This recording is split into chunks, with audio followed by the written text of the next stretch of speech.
Wouldn't you like to predict the future, like who will be the next president? Well, there's a website that makes more accurate predictions than any I've ever come across, even about things like who will be the next American Idol.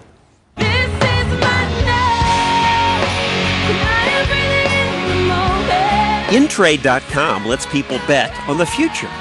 When Jordan Sparks won American Idol last year, thousands of people who bet on her made money. People also made money betting that Kanye West would win a Grammy, and that the TV show 24 would beat Grey's Anatomy for this Emmy. The Emmy goes to 24. Intrade is a futures market, just like those commodities markets where people make trades betting on the future price of oil, gold, pork bellies, and all that. But on Intrade, you can also bet on things like politics. Here's how it works. The higher a share price of a candidate, the more likely it is that he or she will win. John McCain is now nearly guaranteed his party's nomination, so his share price today is 95 cents. So McCain's up. That makes people like Bethan and Jonathan very happy. We spend 3 hours a day talking about politics. At the kitchen table, I would definitely expect a high turnout to benefit Obama. when they have guests over, She's down 12 points. even when they're in bed. Well, McCain's up to 93. When I found out that we could actually trade on politics, it was like, what? Why have we been investing in stocks all along? My husband, John McCain. Last fall, John McCain's presidential campaign was running out of money.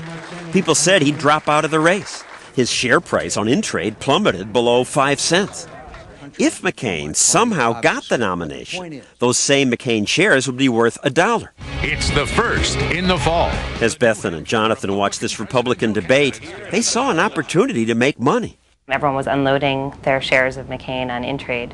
But we saw something else in the debate. It's very clear to the American people. We had a new confidence, and we think that was like the one day where we said something is totally different. They pan through the audience, and you can actually see the responses of the people, and that's pretty telling.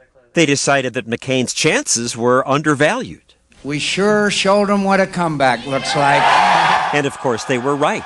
Today, they are tens of thousands of dollars richer because McCain shares they bought for 5 cents are now worth 19 times that. Now, Intrade is more than just a place where people win or lose making bets. It turns out that because so many people are betting their own money on Intrade, the prices here have become reliable predictors of future events.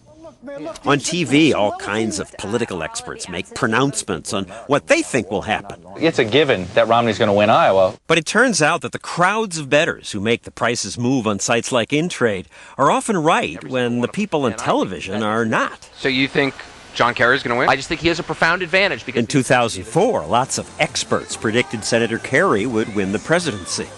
John Kerry's going to win this thing. I don't think it's going to be particularly close. Likewise, in 2006, many pundits said the Republicans would win Congress. Republicans take the Senate. I think Republicans are going to still win the House and the Senate. But the pundits were wrong. While the bettors at Intrade collectively called every single race in the Senate right. In other words, the Intrade favorite won in every single Senate race in 2006.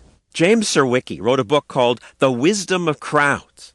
Crowds are wise? Now that sounds strange. Take your torches and go! When I think of crowds, I think of mobs, like this one out to kill Frankenstein's monster. Wisdom of crowds seems like a contradiction.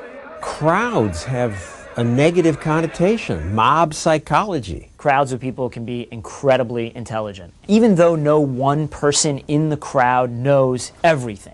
If the crowd is big enough and it's diverse enough, you just have access to so much more knowledge than you do if you ask one expert or even a really small team of experts.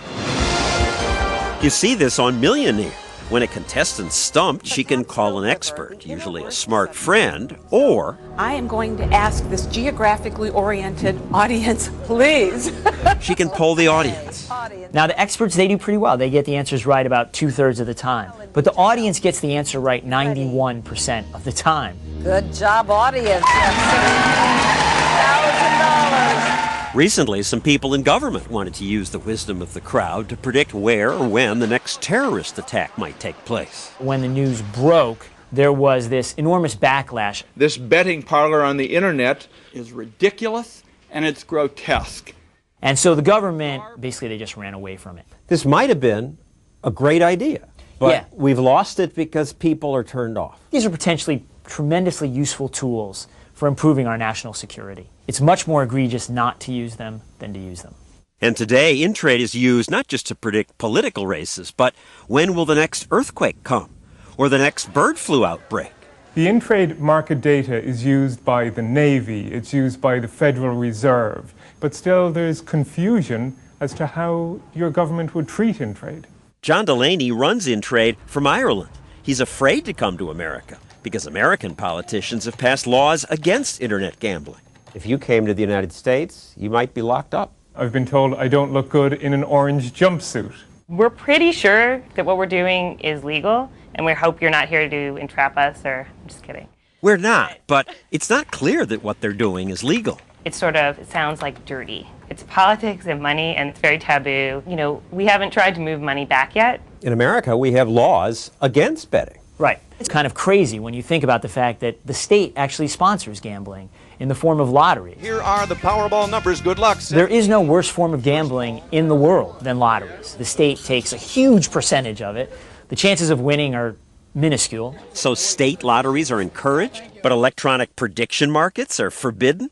Sir Wiki points out that when politicians ban such markets, we lose a powerful forecasting tool. The problem with making it illegal is that it makes them less intelligent, because crowds are smartest when you have a really wide range of people participating. So what's the smart crowd predicting now?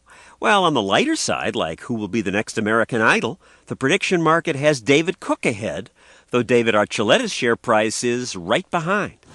And will Britney Spears go back into rehab this year? 24% say yes. Thank you, Indiana! But let's finish with more important bets. Who will win the Democratic presidential nomination?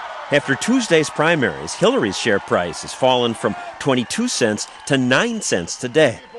Obama's the big favorite. He costs almost 90 cents a share. If he wins, Intrade will pay $1 a share. And who will be America's next president? The favorite again, Obama. You can buy Senator McCain for 38 cents, but Senator Obama will cost you 54 cents. Let's get to work. Thank you. Bethan and Jonathan will vote for Obama, but their political instincts have them putting their money on McCain. And so far, they've done well. They're ahead more than $200,000. Cheers to McCain. Yes. Good trading. You too. Thank you.